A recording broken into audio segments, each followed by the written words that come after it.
Et je crois que dans chaque réunion, eh bien, Dieu a dirigé. Je crois que Dieu a permis que certaines personnes aillent sur un autre groupe parce qu'il y avait un mot pour eux. Et je crois que si ce soir vous êtes là sur ce groupe-là, pour écouter le message que Dieu met sur mon cœur, c'est parce que ce message, il est pour vous. C'est un mot pour encourager à la fidélité, à vivre dans une vie de sainteté ceux qui aiment le Christ, parce qu'il vient bientôt. Ce sera également un message pour ceux et celles qui, je le répète, malheureusement, sont éloignés du Seigneur ou alors ne sont pas chrétiens. J'aimerais ce soir vous lire la Bible dans Ésaïe, chapitre 21, versets 11 et 12. Je vous parlerai un petit peu des temps qui sont les nôtres aujourd'hui. Je ne le fais pas systématiquement à toutes les réunions.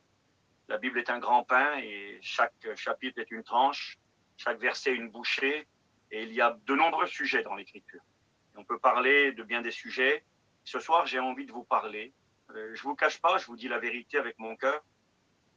J'étais un peu embarrassé, je ne savais pas quelle direction emprunter, de quoi vous parler. Et puis, il y a à peu près 3/4 d'heure en arrière, peut-être, une demi-heure, 3/4 d'heure, je sentis dans mon cœur cette conviction, ce désir de vous partager ce que je vais faire ce soir. Donc, je crois que Dieu va nous bénir parce que c'est sa parole qui est ouverte. Et quand la parole de Dieu est ouverte, eh bien, elle est efficace et elle est vivante, cette parole-là.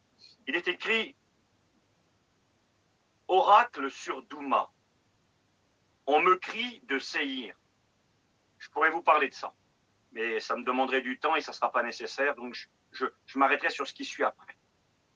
Sentinelle, cette parole est adressée aux serviteurs de Dieu, Ésaïe, et adressée également à tous les serviteurs de Dieu qui ont cette fonction de sentinelle. Une sentinelle, c'était un homme qui, généralement, dans un temps de guerre et de conflit, eh bien, le soir ne dormait pas pendant que tout le monde dormait. Lui, il restait sur la tour. Il était la sentinelle. Il était là pour regarder si l'ennemi approchait, si un danger approchait. Et si toutefois, au milieu de la nuit, il apercevait un danger, l'imminence d'un danger, eh bien, il sonnait de la trompette et il avertissait, il réveillait tout le monde pour que l'on soit prêt. Et il est écrit que le serviteur de Dieu est une sentinelle. Les prophètes de la Bible, bien sûr, mais nous aussi, aujourd'hui, les prédicateurs de l'Évangile, nous sommes appelés à être ces sentinelles. Et il est écrit, sentinelle, que dis-tu de la nuit? Et une deuxième fois, Dieu dira à Ésaïe le prophète, sentinelle, que dis-tu de la nuit? Donc on est dans la nuit, la sentinelle est éveillée, elle regarde pour voir si un danger arrive à l'horizon, et puis là, Dieu lui parle, il lui dit, est-ce que tu vois quelque chose? On est dans la nuit. Et une deuxième fois, on est dans la nuit, est-ce que tu vois quelque chose? Et là, il est écrit, la sentinelle répond, eh bien, le matin vient. La nuit s'est écoulée, le soleil est en train d'arriver, et le soleil va se lever, il voit que le matin arrive, il est peut-être 5 heures du matin, disons, ben, il va dire, oui, je vois quelque chose, je vois le matin qui vient. Et puis là, frères et sœurs, amis, que le matin vienne après la nuit, c'est normal. Que le soleil se lève après que la nuit se soit écoulée, c'est normal. Et ce qui est étrange, ce sur quoi va insister le prophète, c'est la continuité du verset. Ben, il dit oui, je vois le matin qui vient après la nuit, mais je vois la nuit qui vient aussi en même temps. C'est curieux ça. Il est 5 heures du matin, le soleil va se lever, c'est normal. Je vois le soleil là-bas au loin, à l'est, qui est en train de se lever. C'est curieux, je vois la nuit en même temps. Il voit deux événements simultanés qui ont lieu en même temps. La nuit qui succède à la nuit et le soleil qui se lève après la nuit. Deux événements distincts qui ont lieu en même temps. Et ce qui étonne le prophète, c'est que la nuit succède à la nuit. Et ça, c'est pas normal. C'est illogique. Et le verset continue, dit, le matin vient et la nuit aussi. Si vous voulez interroger, c'est-à-dire si vous voulez parler, si vous voulez discuter, eh bien discutez. Mais convertissez-vous et revenez, dit le Seigneur. Et nous savons de par l'étude de l'Écriture que ce verset fait allusion à ce qui arrivera à la fin des temps. Quand le Messie, le Christ, reviendra pour chercher son Église, eh bien, ce sera un temps de ténèbres sur le monde, un temps de ténèbres spirituelles, un temps de ténèbres par rapport à la moralité. L'iniquité va s'accroître, le péché va battre son plein, comme jamais jusqu'à aujourd'hui. Interdit d'interdire, tout est permis. Quand il est écrit l'iniquité va s'accroître, Matthieu 24, verset 12, eh bien, le mot iniquité, c'est un mot qui signifie pas de loi. Tout est permis. C'est le mot grec anomos, qui signifie pas de loi. Tout est permis. C'est exactement la réalité du monde dans lequel nous vivons. Vous savez, pour le mot péché, nous qui avons fait des écoles bibliques, les prédicateurs et les frères étudiants, nous avons appris à travers l'étude du frère Paillon qu'il y avait plusieurs mots pour signifier le péché.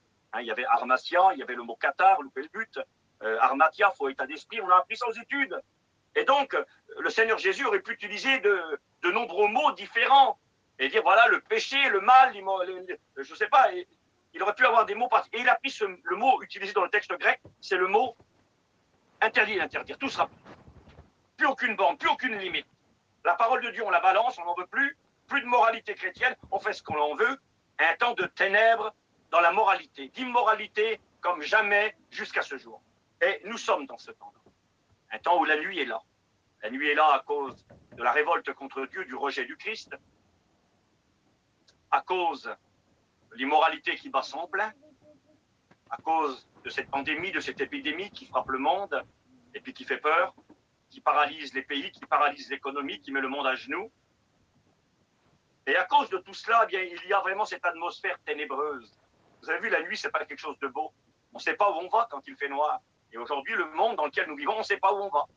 Alors le frère parlait au début de la réunion, Thierry, et il disait, normalement, on devrait pouvoir réouvrir nos églises prochainement, tout doucement, 30 personnes, et on verra. On a reçu le message de notre de Mario aujourd'hui, de notre secrétaire, qui nous informait que, eh bien, dans un premier temps, on va pouvoir certainement ouvrir les églises, mais il faudra faire attention, 30 personnes maximum, ce qui est dérisoire.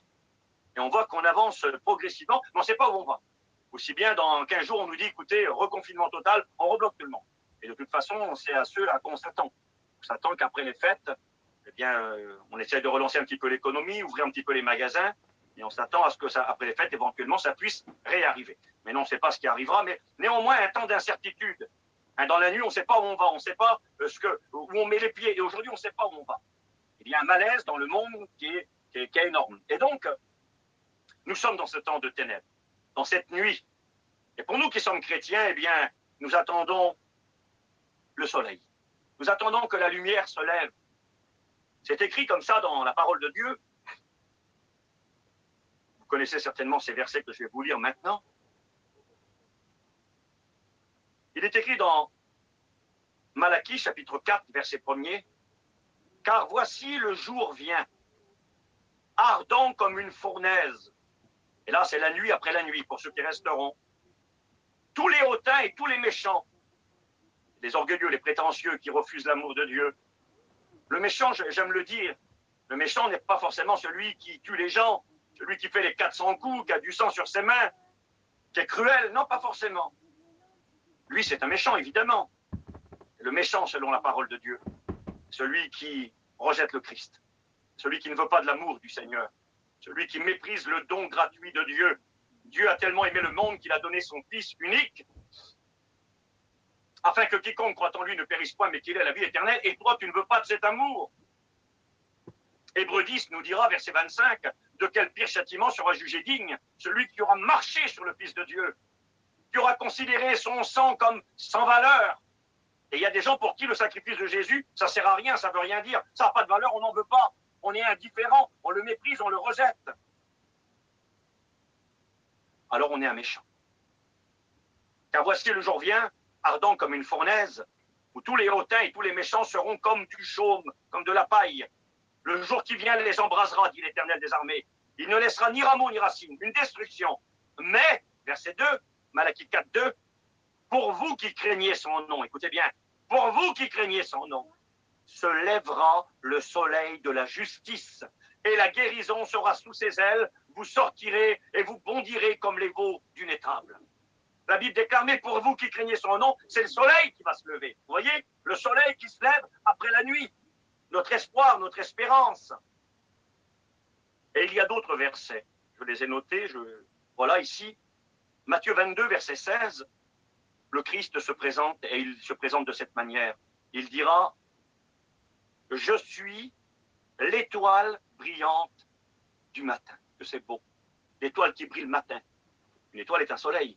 Une étoile qui brille dès le matin. C'est ce que nous attendons. Nous attendons l'étoile brillante du matin. Nous attendons le soleil de la justice. Et nous savons qu'après la nuit dans laquelle nous sommes aujourd'hui, rappelez-vous les 10 jeunes filles dans Matthieu 25, il est écrit qu'au milieu de la nuit, un cri retentit et dit, réveillez-vous, voici l'époux, allez à sa rencontre. Ce n'est pas encore le moment de l'enlèvement, non. c'est le moment où l'Église se réveille. Parce que vous savez, quand Jésus va venir nous chercher, il n'y aura pas le temps de se préparer. C'est écrit dans 1 Corinthiens, chapitre 15, versets 51 et 52, eh bien que la transformation des corps, lors de l'enlèvement de l'Église, les corps seront changés, et il est écrit que nous serons changés en un instant, en un clin d'œil. C'est-à-dire un espace de temps indivisible, même pas une seconde. Un claquement de doigts, puis les gens disparaissent. Eh bien, à ce moment-là, l'Église va partir à la rencontre du Seigneur dans les airs, et après cette période ténébreuse dans laquelle nous sommes aujourd'hui, eh bien, le soleil se lèvera pour nous, l'étoile brillante du matin nous délivrera, et il est écrit que nous serons remplis de joie. Alléluia. Pour ceux qui resteront, ça ne sera pas la joie. Ce sera la nuit après la nuit, les ténèbres après les ténèbres. Alors ce soir, le but de ce message n'est pas de faire peur à personne. Mais ce que j'aimerais vous dire néanmoins, c'est que parfois, eh bien, on peut avoir peur quand la Bible nous parle. On peut avoir peur même parce qu'on n'est pas conforme. Vous savez, quand Dieu nous parle et qu'on marche dans ses voies par sa grâce, nous ne sommes pas des gens parfaits. Nous n'avons pas encore atteint la perfection. Si Paul pouvait dire que lui ne l'avait pas atteint, à bien plus forte raison, nous-mêmes, nous n'avons pas atteint la perfection. Je ne vais pas attendre de nous excuser, mais néanmoins, un chrétien, c'est un chrétien. C'est quelqu'un qui est converti. C'est quelqu'un qui marche dans les voies de Dieu, qui vit dans la sainteté et qui ne vit pas dans le péché. Un chrétien a une vie qui, par la grâce de Dieu, eh bien, est une vie de transformation. On marche dans la grâce du Seigneur. Il nous a libérés. Il a fait de nous de nouvelles créatures. Les choses anciennes sont passées et tout est devenu nouveau. Aujourd'hui, nous marchons pour le ciel. Si autrefois on pouvait être fiers de nos péchés, aujourd'hui, s'il nous arrive malheureusement, occasionnellement ou accidentellement, de commettre une faute ou un péché, eh bien on pleure sur notre péché. La Bible déclare que Jean dira, dans sa première épître, et chapitre 1er et au chapitre 2, il dira que celui qui dit qu'il ne pêche jamais, c'est un menteur. C'est la raison pour laquelle nous avons un avocat auprès du Père, Jésus-Christ le juste, qui intercède en notre faveur. C'est vrai, nous avons besoin d'un avocat. Et Jean dira également que celui qui est né de Dieu ne pêche pas. Nous ne vivons pas dans cet état. Donc, juste pour vous dire, le Christ bientôt va revenir et si nous marchons dans ses voies, eh bien, nous n'avons pas peur. Mais maintenant, on a besoin quand même d'être encouragés et d'être éclairés par la parole de Dieu. Parce que nous sommes dans la nuit. Et la nuit, c'est pas joli. La nuit, comme je l'ai dit, on ne voit pas forcément où on va. La nuit, ça fait peur. Vous avez vu quelque chose qui peut avoir lieu la nuit et qui aurait lieu le jour, n'a pas la même portée.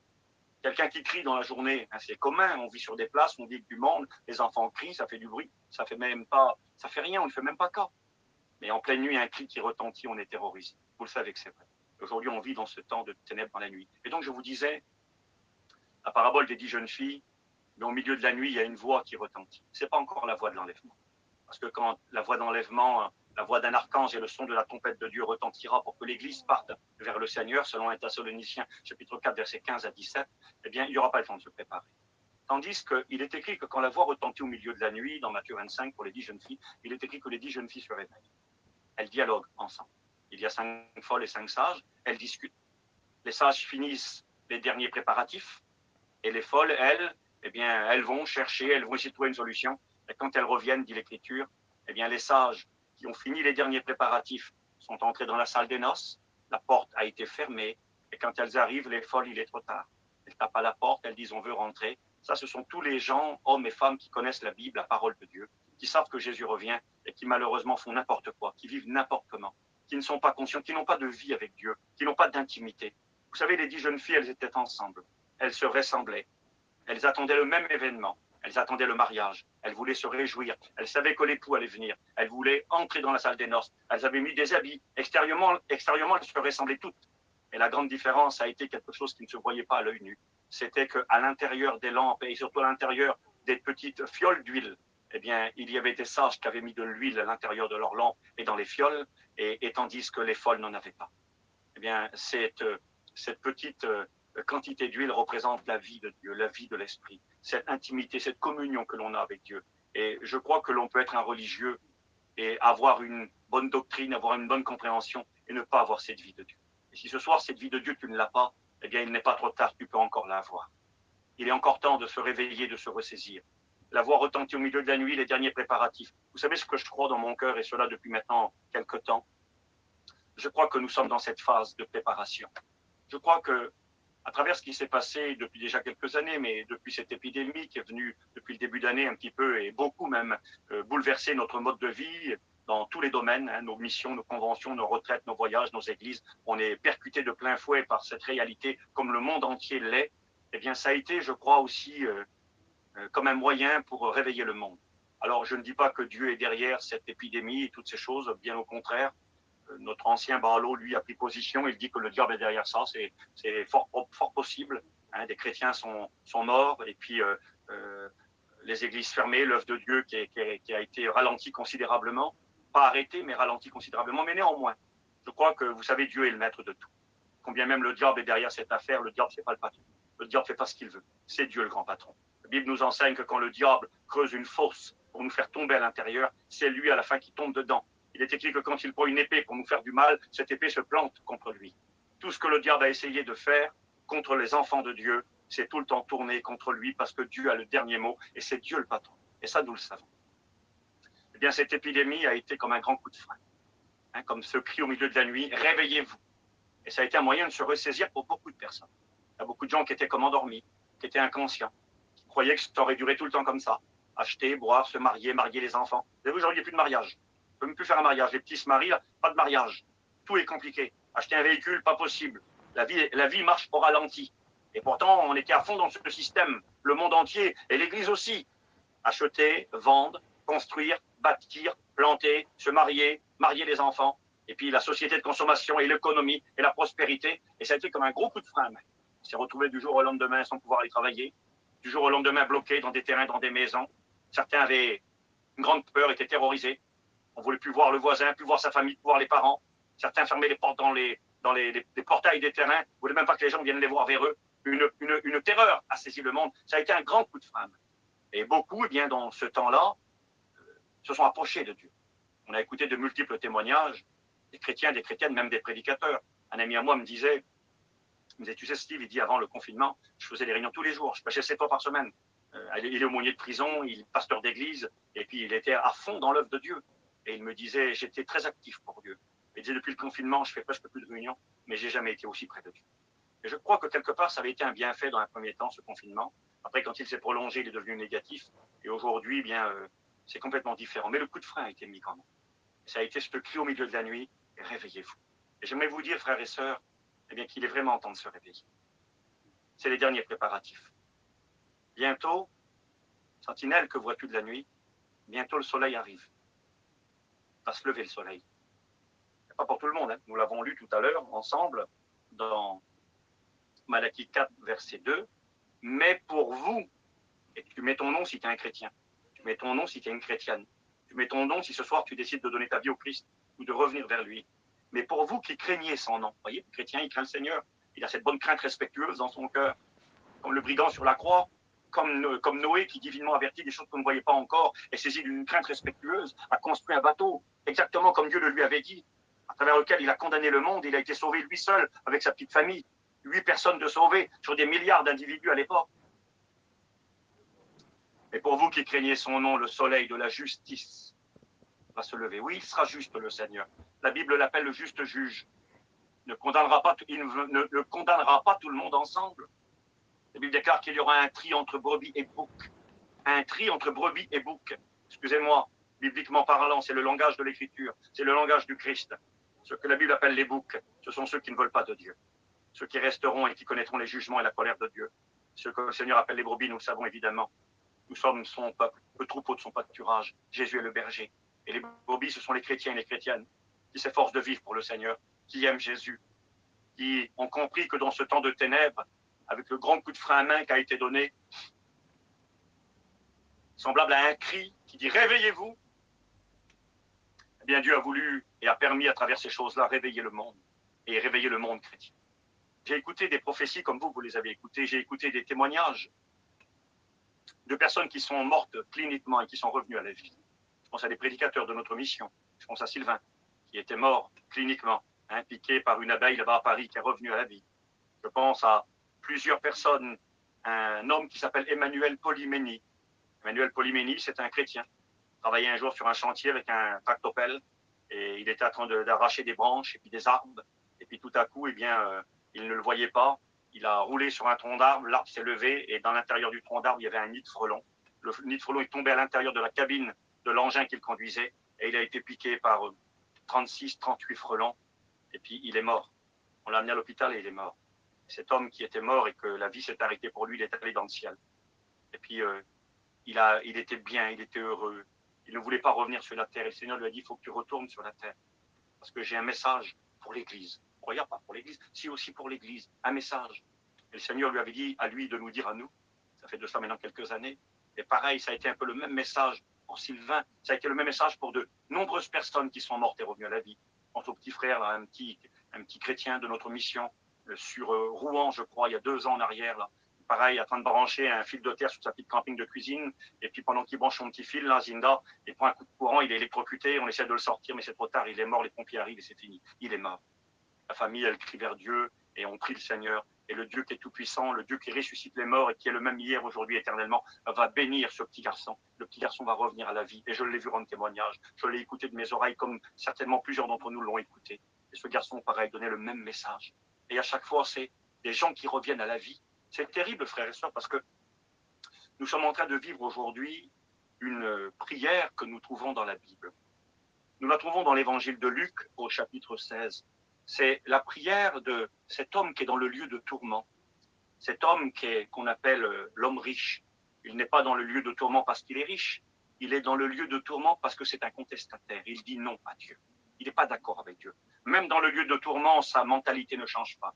Lorsqu'il aura un dialogue avec Abraham, dit l'Écriture, eh bien, Abraham va lui parler et lui va encore dire à Abraham, non, père Abraham. Il n'est pas d'accord. C'est un contestataire, il dit non. C'est dangereux de dire non à Dieu. J'aimerais vous le rappeler, mes amis, c'est pas vous qui avez raison. J'aimerais le dire aussi à mes frères et sœurs dans la foi, avec beaucoup de respect et d'amour. C'est pas vous qui avez raison, c'est Dieu qui a raison. C'est la Bible qui a raison. Et je dis ça pourquoi? Parce que des fois, nous, on veut avoir raison. Des fois, on se donne raison. Des fois, on veut tordre le sens des Écritures. On veut arranger la Bible à notre sauce à nous. Eh bien, ça marche pas. C'est Dieu qui a raison. C'est la Bible qui a raison. Sa parole est la vérité. Et donc, il est écrit dans Luc chapitre 16, au verset 30, lorsque cet homme justement dira non, père Abraham, c'est un moment où cet homme réclame, il fait une prière, il réclame que Lazare, qui était mort, le pauvre, le malheureux, qui est sauvé pas parce qu'il est pauvre, simplement parce qu'il a aimé le Seigneur et qu'il a persévéré dans la fidélité et dans la foi, jusqu'au bout, il a combattu le bon combat. L'homme riche a méprisé les choses de Dieu, il a méprisé l'amour de Dieu, il a méprisé la parole de Dieu, et il se trouve dans le lieu de tourment à cause de son âme et de son cœur. Je le dis parce que c'est vrai, il y aura des pauvres en enfer, il y aura des riches en enfer, mais malheureusement, il y aura aussi des riches il y aura des pauvres en enfer, des riches en enfer, mais il y aura aussi des riches au ciel et des pauvres au ciel. C'est pas par rapport à notre compte bancaire qu'on ira au ciel ou qu'on ira loin de Dieu. C'est par rapport au fait que nous aurons accepté le Christ par la foi, que nous serons repentis de nos péchés et que nous nous serons convertis au Seigneur en lui donnant toute notre vie. Et puis là, je vous disais, nous sommes une génération très particulière parce que nous vivons aujourd'hui plus que jamais la requête de l'homme riche. Il va demander quelque chose. Il va dire ceci, vous connaissez la Bible, je vous lis le texte. Luc 16, verset 27. Le riche dit, il est dans le lieu de tourment, il souffre cruellement, il est perdu et sa situation est inchangeable. Elle est scellée, il n'y a plus moyen de récupérer l'affaire. Hébreux 9, verset 27, il est réservé à l'homme de mourir une seule fois, après quoi vient le jugement. Ça ne sert à rien de prier pour les morts, on ne peut plus changer leur situation. C'est de son vivant qu'on accepte le Seigneur, c'est de son vivant qu'on peut être pardonné. C'est aujourd'hui sur la terre. Jésus l'a dit lui-même. Vous lirez chez vous dans l'évangile de Luc, chapitre 4 ou 5, c'est pas très très grave, lorsque Jésus va guérir le paralytique. Et Jésus va dire cette parole extraordinaire. Il va dire, afin que vous sachiez que le Fils de l'homme a sur la terre le pouvoir de pardonner les péchés, je te le dis, sois pardonné, lève-toi et marche. Eh bien, c'est sur la terre que le Fils de Dieu a le pouvoir de pardonner les péchés. Sous-entendu, tant qu'on est vivant, tant qu'on est sur la terre. Après, le pardon n'est plus possible. Il faut l'accepter dès son vivant. Et donc, il est écrit, le riche dit, je te prie donc, Père Abraham, d'envoyer Lazare dans la maison de mon père, car j'ai 5 frères. C'est pour qu'il leur atteste ces choses, afin qu'ils ne viennent pas aussi dans ce lieu de tourment. Il va demander à ce que Lazare puisse revenir à la vie pour attester la parole de Dieu, la véracité de la vie après la mort, la véracité de la colère de Dieu qui est sur ceux qui ne veulent pas de Dieu et de la gloire et de la grâce de ceux qui acceptent le Seigneur. Il va demander à ce que la résurrection ait lieu. Et Abraham répondit, mais ils ont Moïse et les prophètes. Sous-entendu, ils ont la parole de Dieu. Moïse était les 5 premiers livres de la Bible, la Torah. Et les prophètes, eh bien ce qui vient derrière. Ésaïe, Jérémie, et puis Ézéchiel, Daniel et tous les autres prophètes. C'était une manière de dire, ils ont la Bible, la parole de Dieu. Ce que nous on appelle l'Ancien Testament, ils ont la parole de Dieu. Et lui répondit, non, père Abraham, mais si quelqu'un des morts va vers eux, ils se repentiront. Et Abraham lui dit, s'ils n'écoutent pas Moïse et les prophètes, s'ils n'écoutent pas la Bible, s'ils ne se laissent pas convaincre par la parole de Dieu, eh bien il dit, ils ne se laisseront pas persuader combien même quelqu'un des morts reviendrait à la vie. J'aimerais vous dire qu'aujourd'hui, nous sommes au bénéfice de ces expériences. De plus en plus de personnes ont vécu des résurrections surnaturelles. Nous en connaissons, c'est extraordinaire. Moi, je connais Sylvain personnellement. Je l'ai rencontré, j'ai parlé avec lui. Donc, je connais quelqu'un qui a vécu une expérience et qui te dit à toi et qui me dit à moi, qui me dit, le Seigneur m'a dit, ceux qui quittent la terre aujourd'hui sont bien. Ne pleurez pas, ceux qui sont partis près du Seigneur, ils sont heureux. Apocalypse 14, verset 13. Heureux dès à présent les morts qui sont morts dans le Seigneur. Ils sont heureux, ils sont consolés, c'est le meilleur, ils sont avec le Seigneur. Et pour rien au monde, ils ne voudraient revenir sur la terre. Sylvain a eu ce mot pour vous et moi. Il disait, ne me demandez pas ce que je ne sais pas, ce que je n'ai pas vu, ce que je n'ai pas entendu, mais je sais ce que j'ai entendu. Le Seigneur m'a dit, dis-leur premièrement que ceux qui sont morts sont bien, qui sont morts dans le Seigneur, sont bien, ils sont heureux. Un. Et deux, dis-leur que rien d'impur ni de souillé n'entrera dans le ciel. Quel message important. Et Emmanuel Polyménie lui a reçu un message un petit peu différent. Le Seigneur lui a dit, tu vas dire à mon église que je reviens. Et lui a répondu au Seigneur, il était dans le paradis. Et il a dit au Seigneur, mais il a dit, Seigneur, ton église sait que tu reviens. Si qu'à la limite, le Seigneur lui avait dit, ben, écoute, tu vas ressusciter, puis tu vas aller dire aux inconvertis que Jésus va revenir, que la Bible est la vérité, à la limite. Un peu comme cet homme qui, dans la Bible, demandait à ce que eh bien, Lazare ressuscite et qu'il aille trouver ses frères qui n'étaient pas convertis apparemment, parce qu'il avait peur qu'ils viennent là où ils étaient. Et c'est pas ça qu'a dit le Seigneur à Emmanuel Polyménie. Il lui a dit, écoute, tu vas avertir mon église, parce que mon église ne m'attend pas. Est-ce possible? Oui. Le Seigneur disait, les soucis de la vie et les séductions de la terre ont aveuglé son cœur et ont étouffé la vie de Dieu. Mon église n'est pas prête. Alors, je ne veux pas dire n'importe quoi. Je ne veux pas dire que tous les chrétiens ne sont pas prêts. Je ne dis pas que toute l'église n'est pas prête. Non, c'est pas ce qu'a voulu dire, je crois, le Seigneur à Emmanuel Polyménie. Ce qu'il a voulu simplement lui dire, c'est que dans ceux qui fréquentent nos réunions et qui viennent dans nos églises, malheureusement, il y a plusieurs n'étaient pas prêts. Et je le crois également. De toute façon, la Bible le déclare, on ne peut pas aller contre l'Écriture. C'est écrit dans la parole de Dieu, dans l'épître à Timothée. Il est écrit que dans les derniers temps, bien plusieurs abandonneront la foi pour s'attacher à des doctrines de démons, abandonneront la foi véritable. On nous parle d'apostasie, on nous parle de ces temps difficiles. Et je crois que nous sommes arrivés dans ces temps-là. Où malheureusement, eh bien, il a vraiment fallu que nous soyons réveillés. Et je crois qu'à travers ces hommes qui sont morts et revenus à la vie, tous avec le même message, la venue de Jésus est imminente. Ils ont tous dit pareil. Jésus va revenir très très vite. Nous croyons aux prophéties. Nous ne voulons pas mépriser les prophéties. Combien de prophéties avons-nous écoutées où le Seigneur nous a dit qu'il allait revenir? Nous avons la Bible, bien sûr. Nous ne sommes pas des gens mystiques qui marchons uniquement par révélation. Nous ne méprisons pas les révélations. Attention. Parfois, voulant être trop équilibrés, on peut rejeter même ce qui est de l'esprit. Nous ne rejetons pas ce qui est de l'esprit. Paillon disait, nous voulons la Bible tout entière et le Christ tout entier. Et on veut les dons du Seigneur.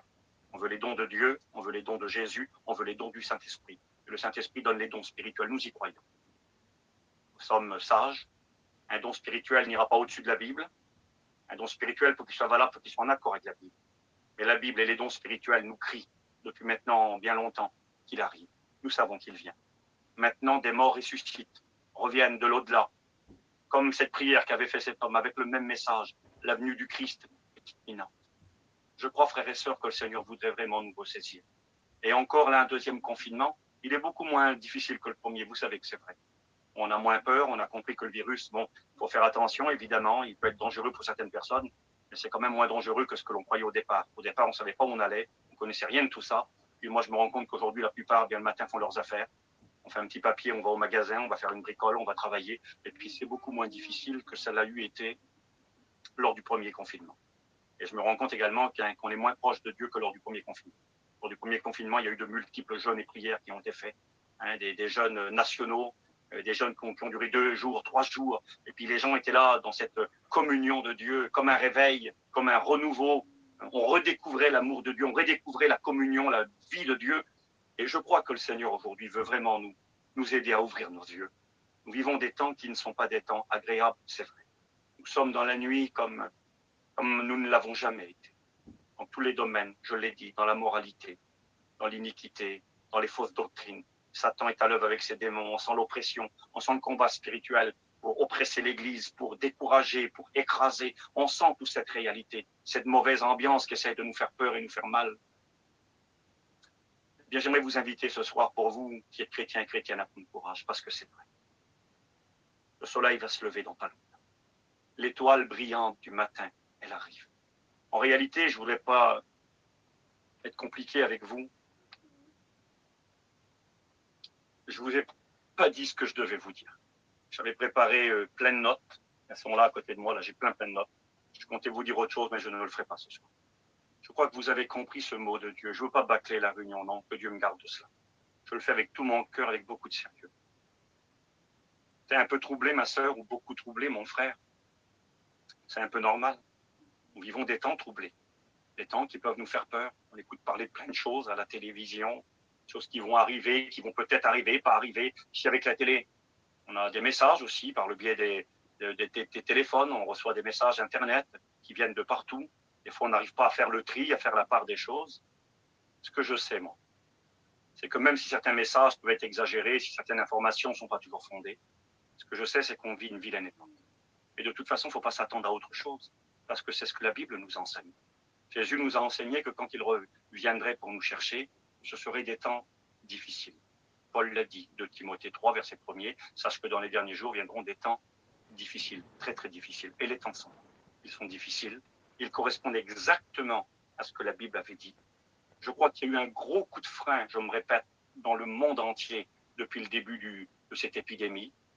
Tout le monde a été stoppé et arrêté dans son activité, a eu le moyen de se ressaisir et de se reprendre. Bien, frères et sœurs, ce n'est pas le moment de se rendormir. Ce n'est pas le moment d'oublier. Vous savez, nous sommes des gens oublieux, des auditeurs oublieux, c'est vrai, nous le sommes parfois aussi. Et nous avons besoin de garder nos yeux éveillés. Vous savez, quand on a veillé toute une nuit, eh bien, le moment le plus difficile de rester éveillé, c'est quand le soleil se lève. Le soleil vous pique les yeux, vous brûle. Ça m'est arrivé, moi, déjà, de conduire dans la nuit. Et je me suis rendu compte que le moment le plus dangereux, c'est le matin quand le soleil se lève. C'est là que tu piques du nez. C'est là que tu as du mal à lutter et que c'est très difficile. Mais nous sommes arrivés au bout de la course. Nous sommes arrivés dans un temps où, justement, où on voudrait piquer du nez spirituel. Vous voyez, on voudrait s'endormir et puis, non, c'est pas le temps de dormir. C'est le temps d'être réveillé. Hein, il est écrit, eh bien, que si nous nous réveillons, eh bien, réveillez-vous, hein, et le Christ vous éclairera. Il est temps bien d'être réveillé, de prendre conscience, de ne pas sombrer dans la terreur non plus, le désespoir. Au contraire, nous sommes des chrétiens. Hier, j'ai eu l'occasion de parler avec une femme, une dame sédentaire chez qui j'ai travaillé. Puis j'y étais allé pour passer une demi-heure, un petit travail, pas très important. Et puis en fin de compte, je suis resté avec cette dame pendant 3h30 à peu près. Cette dame, c'est une dame de 77 ans, qui a toute sa tête, qui est très intelligente. Une dame bien. Son mari a été maire adjoint de la ville de Lyon, donc des gens engagés dans la politique. Elle a travaillé pour Médecins sans frontières, elle a travaillé pour des grandes organisations, elle le fait encore aujourd'hui. C'est une femme qui connaît plein de choses. Et puis, elle aussi, elle m'a parlé, je l'ai laissé parler, elle m'a parlé de sa conception de la vie aujourd'hui. Elle m'a parlé de comment elle voyait le monde. Et j'ai été agréablement surpris qu'elle voyait les choses comme moi je les vois, comme nous les voyons en tant que chrétiens. C'est pas une chrétienne, la dame. Elle était consciente du malaise. Elle était consciente des ténèbres. Elle était consciente de toutes ces magouilles politiques qui sont mises en place. Elle était consciente de tout ce que l'on vit avec ce virus et tout ça, et de ce que va devenir le monde. Et elle avait peur. Cette femme m'a regardé à un moment donné, elle s'est mise à pleurer, elle était assise. Et elle m'a posé une question. Elle m'a dit, monsieur, dites-moi qu'est-ce qu'on peut faire. Je lui disais, madame, vous avez raison à 100%. Je dis, tout ce que vous dites, je dis, je l'ai compris il y a bien longtemps. Je lui dis, ce que vous dites, madame, moi je le prêche. Je le prêche parce que la Bible, ce que vous découvrez aujourd'hui, ce dont vous parlez vous aujourd'hui, la Bible nous l'enseigne depuis des millénaires. Il y a 1900 ans en arrière, l'apôtre Jean dans son Apocalypse, eh bien, nous a révélé les temps dans lesquels nous sommes aujourd'hui. Et nous voyons que nous allons dans ce monde, ceux qui resteront vont aller dans ce monde. Ceux qui sont chrétiens et chrétiennes vont partir avant que ce monde de chaos et de désespoir va prendre place. Mais je lui expliquais, madame, ce que vous découvrez, je dis la Bible en parle. Jean l'apôtre l'a annoncé dans son livre, poussé par l'Esprit et éclairé par le Christ. Je lui expliquais Daniel, le prophète, il y a 2600 ans en arrière, nous a donné des détails de ce monde dans lequel nous sommes aujourd'hui. Je lui ai dit, la Bible est la vérité. La Bible a annoncé ces choses. Et j'ai dit, madame, ils seront inévitables. Alors, ben, elle m'a dit, mais monsieur, qu'est-ce qu'on peut faire? Et elle m'a dit cette parole. Elle m'a dit, alors, monsieur, est-ce que le bien l'emportera sur le mal? Et pour elle, c'était une manière de dire, elle m'a expliqué sa vision des choses.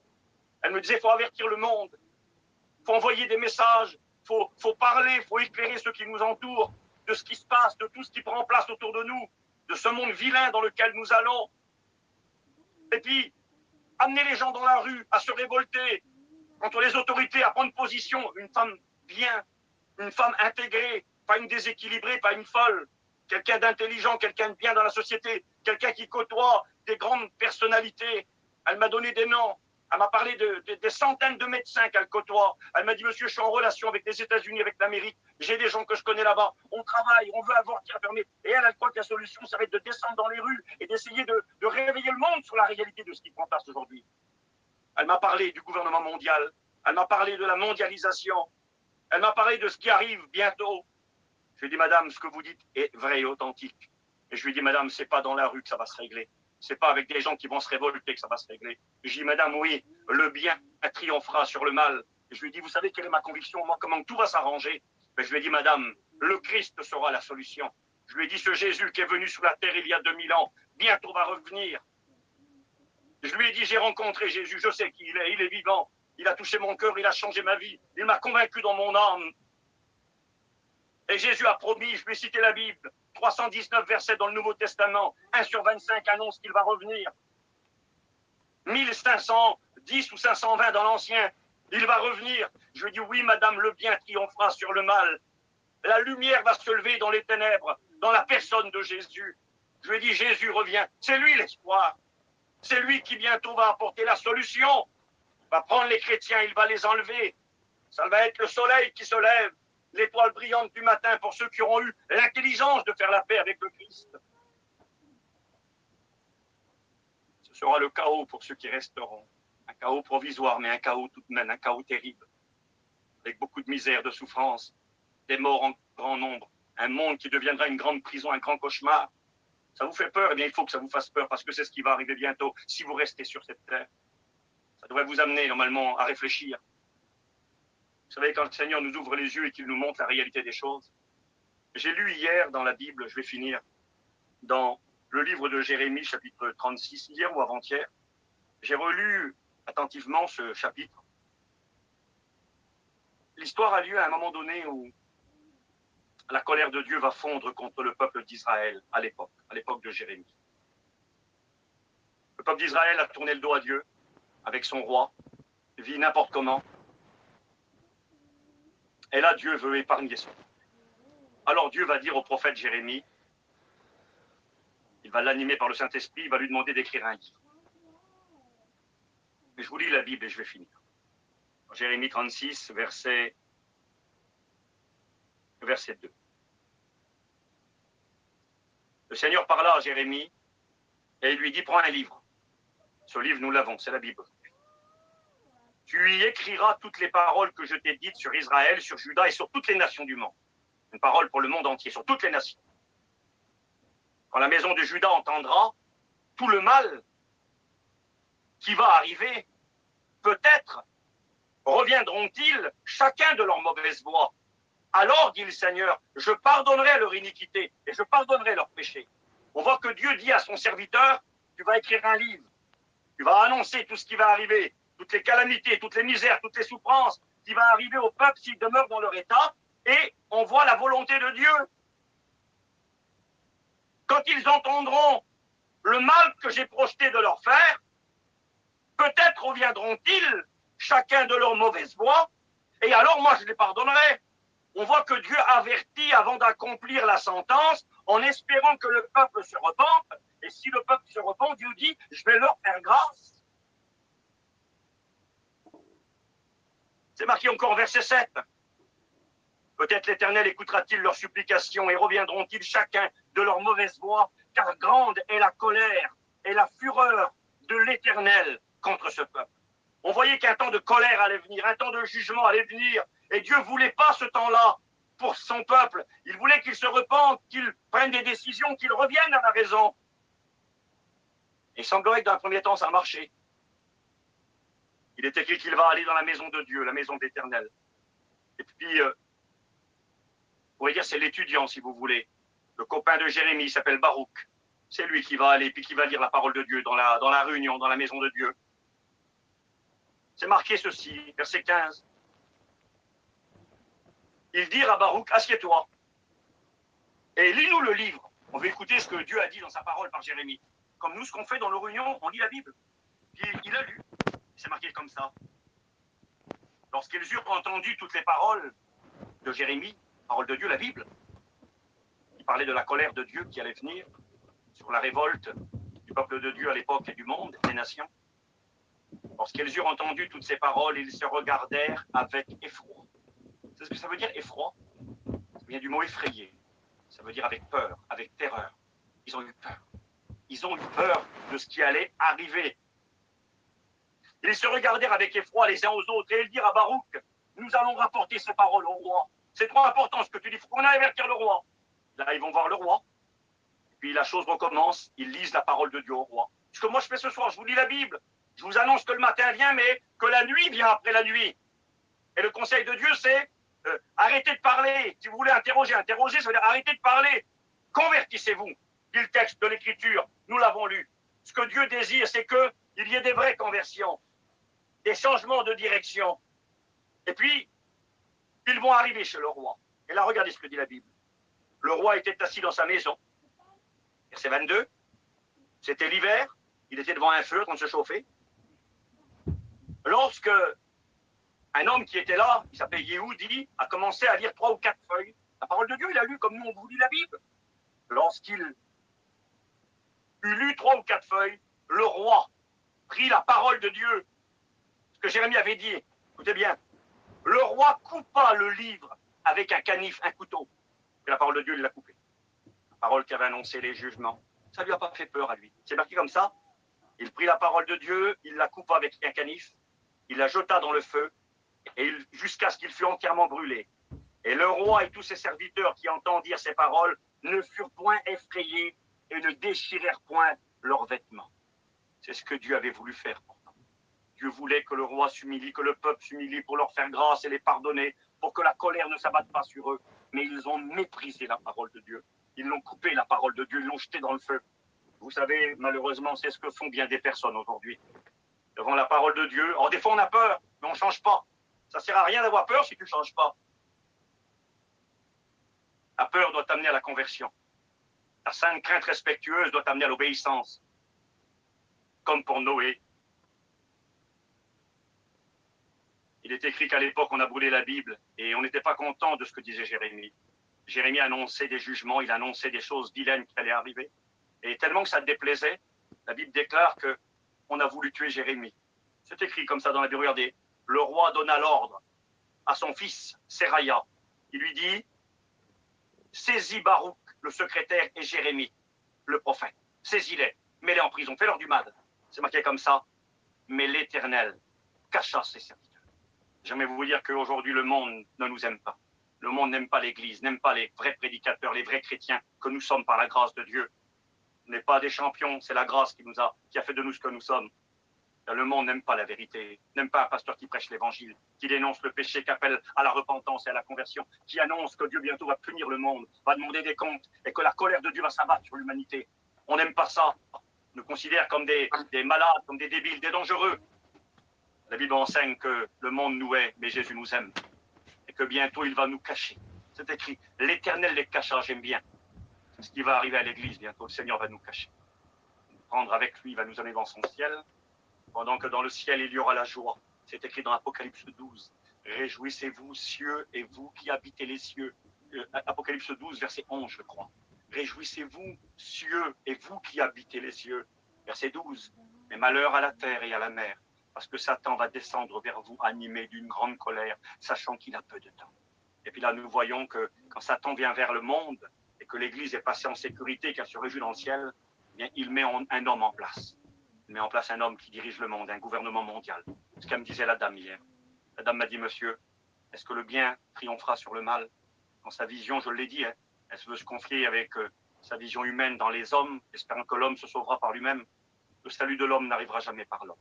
L'homme ne va pas améliorer la situation. Demain ne sera pas meilleur qu'aujourd'hui. Je le prêche depuis maintenant des années. Je ne suis pas défaitiste, je ne suis pas négatif. Je suis biblique, je crois dans la Bible. Demain sera pire qu'aujourd'hui. Nous n'allons pas vers du mieux, nous allons vers du pire. Un monde qui a changé et qui change pas en bien mais en mal, et qui va dans le sens dont parle la Bible. La nuit après la nuit. Alors, je termine tout de suite. Je vous lis des petits versets puis je prie avec vous. La nuit vient après la nuit pour toi, mon ami, qui n'est pas chrétien, si tu restes dans ton état. Ta peur n'est pas suffisante. Elle doit t'amener à changer de direction. Et ne fais pas comme le roi qui a rigolé. Écoutez, la parole de Jérémie, il n'a rigolé. C'était pour lui des bêtises. Il a coupé la parole, il l'a acheté, il l'a méprisé. Jette pas la parole de Dieu à terre. Ne méprise pas la parole de Dieu. Honore-la, respecte-la, serre-la contre ton cœur. Le roi a méprisé la parole de Dieu. La Bible déclare que sa fin a été terrible. Comme l'avait annoncé Jérémie, la colère est venue. Les soldats de Babylone sont arrivés, les soldats de Nebuchadnezzar. Ils ont détruit la ville de Jérusalem, ils ont détruit le temple. Le roi va être tué. On ne l'enterrera même pas, on jettera son corps comme ça à même le sol, on l'abandonnera. C'était un grand déshonneur à l'époque et c'était une malédiction. Ça a été un chaos. Bien, ce soir, ne méprise pas les commandements de Dieu. Regardez ce que dit la Bible. C'est un résumé de versets qui sont pour nous précieux. La nuit après la nuit, elle est appelée dans la Bible la colère de Dieu. Elle est appelée les jugements de Dieu. C'est ce que nous décrit la majeure partie du livre de l'Apocalypse. Et toutes ces choses, ils sont devant nous là. Ils vont arriver dans pas longtemps. Alors je le répète, je ne suis pas là pour vous faire peur. Convertissez-vous. Ou revenez. Quelle beauté, c'est beau, hein? Convertissez-vous. C'est pour l'inconverti. Revenez, c'est pour le rétrograde. Regardez, Jean 3, 36. Celui qui croit au Fils Jésus, il a la vie éternelle. Celui qui ne croit pas au Fils ne verra pas la vie, mais la colère de Dieu demeurera sur lui. Voilà l'importance. Romains 5, verset 9. Maintenant qu'il nous a justifiés, le Seigneur, par son sang, maintenant que nous sommes justifiés par son sang, nous serons aussi sauvés par lui de la colère. Parce que nous avons cru au sacrifice du Christ, à son sang précieux qui a coulé sur la croix de Golgotha, et que par la foi, on a mis notre confiance en lui. Le sang de Jésus nous a justifiés, lavés, purifiés, et il est écrit que grâce au sang de Jésus, nous allons être sauvés par lui de la colère, en dehors de la colère qui vient bientôt. 1 Thessaloniciens 1, versets 9 et 10. Vous vous êtes convertis à Dieu. Un chrétien, ça se convertit à Dieu. Hein. On ne se convertit pas à une religion, à un mouvement, à une association. On se convertit à Dieu. On change de direction. C'est plus nous qui dirigeons nos vies, selon nos idées et nos pensées. Nous dirigeons nos vies d'après la parole de Dieu. C'est lui le maître. Vous vous êtes convertis à Dieu en abandonnant les idoles. Avant, nous servions toutes sortes d'idoles. Pas forcément dans la religion ou derrière des statues, mais à travers tout ce qui prenait la place de Dieu dans nos vies. Certains, c'était l'argent, le business, le commerce, l'alcool, la drogue, le péché, la misère. C'était pour nous des dieux. Ils prenaient notre vie, on leur consacrait notre temps, nos pensées, notre argent. On prenait toute la place en nous, c'était les vraies idoles. Mais maintenant, on a abandonné tout ça, on a compris que c'était du vent. Maintenant, on est convertis au Dieu vivant, c'est vrai. Vous êtes convertis à Dieu pour abandonner les idoles, en abandonnant les idoles, pour servir, voyez, pour servir le Dieu vivant et vrai, et pour attendre Jésus, son Fils, qui bientôt va nous délivrer de la colère qui vient. Ça, c'est le soleil qui se lève pour prendre l'église. L'étoile brillante du matin. L'étoile brillante du matin, tout le monde ne la voit pas. Il faut se lever de bonne heure pour la voir. Elle est réservée à un petit nombre de personnes qui regardent. Et l'église est ce petit nombre qui bientôt verra cette étoile briller dans les cœurs, l'étoile brillante du matin. Apocalypse 3, verset 10. Est-ce que tu as gardé la parole de la persévérance en moi? Est-ce que tu gardes ma parole avec persévérance malgré la souffrance, malgré l'adversité, malgré les combats? Est-ce que tu as gardé ma parole? Moi, je vais te garder, dit le Seigneur aussi. C'est le bonheur. Dehors de l'heure de l'épreuve qui bientôt va s'abattre sur ce monde. Un dernier verset. 2 Thessaloniciens, chapitre 2, verset 9. Vous voyez la petite panoplie, il y en a d'autres. Hein. Le Seigneur va être capable, dit le texte biblique, saura délivrer de l'épreuve. C'est le même mot qui est écrit dans l'Apocalypse 3.10. Parce que tu as gardé ma parole, je te garderai hors de l'épreuve, hors de la tentation. C'est le même mot qui est utilisé là. Le Seigneur va être capable de délivrer de l'épreuve les hommes pieux et il réservera les injustes pour être punis au jour du jugement. Il va bientôt y avoir un tri. Il va bientôt y avoir une séparation. Et Dieu vous invite, frères et sœurs, amis, qui écoutez ce message ce soir, à prendre conscience de ces choses. Je lis le verset que j'ai lu tout à l'heure et on prie maintenant le Seigneur. Sentinelle, que vois-tu? Que dis-tu de la nuit?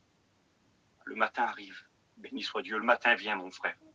Le matin vient, ma sœur. Sois fidèle, tiens bon, combat le bon combat, reste réveillé. Pas facile de rester réveillé. Hein, la nuit est là, elle est lourde, on est fatigué, ça pèse sur nos épaules. Le Seigneur va nous aider par le Saint-Esprit, avec sa parole qui nous éclaire, la petite lampe, hein, la lampe à nos pieds, la lumière sur notre sentier. C'est la nuit autour. Vous savez, vous connaissez bien le verset, hein? Nous ne sommes pas, nous, des ténèbres pour que ce jour nous surprenne. Nous sommes des enfants de la lumière, nous éclairés par la Bible.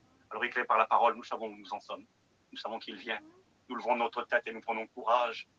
Prends courage, n'aie pas peur si tu es un enfant de Dieu. Si tu n'es pas un enfant de Dieu, aie peur. Et que cette peur t'amène à la repentance. Que cette peur t'amène à chercher le Seigneur de tout ton cœur. Que tu réalises, oui Seigneur, c'est vrai, dans quel temps qu'on vit. Cette dame n'avait pas d'espoir, nous en avons. L'Évangile nous donne de l'espoir. Car voici le jour vient. Malachie 4.1. Ardent comme une fournaise, comme un feu qui brûle. Où tous les hautains, les orgueilleux, qui se croient plus intelligents, plus capables, qui méprisent Dieu et son amour, n'ont pas besoin de l'évangile. Tous les hautains et tous les méchants seront comme de la paille. Il y a un feu ardent, puis il y a de la paille. De la paille avec un feu, ça ne dure pas longtemps. Le jour qui vient va les embraser, c'est-à-dire va les brûler, dit l'Éternel des armées. Il ne laissera ni rameaux ni racines. Les racines, c'est ce qu'il y a à l'intérieur de la terre. C'est-à-dire même ce qu'on ne voit pas va être touché. Une désolation totale. Mais, quel bonheur, il n'est pas beau ce petit mot-là. Mais, pour vous qui craignez son nom, égal chrétien, égal celui qui a dit oui à Jésus, celui qui est revenu au Seigneur, et pour vous qui craignez son nom, va se lever le soleil de la justice, la guérison sera sous ses ailes. Combien de souffrances qui nous font mal, combien de meurtrissures, combien de gens malades dans leur corps, la vie nous fait mal, les problèmes familiaux nous font mal. Et là, il y aura une guérison, un baume de consolation. Vous sortirez et vous sauterez comme les veaux d'une étable. L'image peut paraître un petit peu bizarre, et le veau qui est enfermé dans l'étable, quand la porte est ouverte et puis que là, il part à l'air libre dans les champs, il est heureux, il est content. Et c'est une image que la Bible utilise, donc nous l'utilisons. Il y a une grande joie qui nous attend. En vérité, c'est vrai. On va être joyeux. Ça va être les noces de l'agneau. Ça va être le bonheur dans le ciel. Les grandes retrouvailles. Abraham, Isaac, Jacob. Il y en a qui viendront de l'Orient, de l'Occident, des quatre coins du monde. Et puis que Dieu le fasse et que Dieu me garde. Il y aura Steve là. Il y aura Jésus, bien sûr. Et mets ton nom ce soir. Il y aura tous nos bien-aimés qui nous ont devancés, qui sont morts dans le Seigneur. Qui aujourd'hui sont heureux et nous attendent. Et puis là, ensemble avec eux, on rencontre le Seigneur Jésus dans le ciel. Et là, le Seigneur nous amène vers Dieu son Père dans les noces de l'agneau, la salle des noces. On se réjouit. Il est folle, malheureusement. Celles qui ont été éveillées, que Dieu fasse que tu n'en fasses pas partie ce soir. Bien connaîtront la nuit après la nuit. Une nuit encore plus terrible que la nuit dans laquelle nous sommes aujourd'hui. Un temps de chaos et de désespoir. C'est ce que la Bible enseigne. Il y a deux alternatives. J'ai mis devant vous ce soir, selon les dires de la Bible, la mort et la vie, la bénédiction et la malédiction, la colère ou alors la consolation et la joie. Ce soir, fais le bon choix. Convertis-toi et reviens. C'est ce que la sentinelle nous dit. Je prie le Seigneur pour vous. Que Dieu vous bénisse. Merci à Thierry et aux frères prédicateurs. J'ai été heureux d'être avec vous ce soir et je crois vraiment que Dieu a conduit cette réunion. Sincèrement, j'avais beaucoup de choses à vous dire que je comptais vous dire que je n'ai pas fait. J'ai pas du tout apporté le message que je devais faire, mais Dieu connaît tout. Donc c'est pas grave. Merci Seigneur, il revient. Je prie avec vous.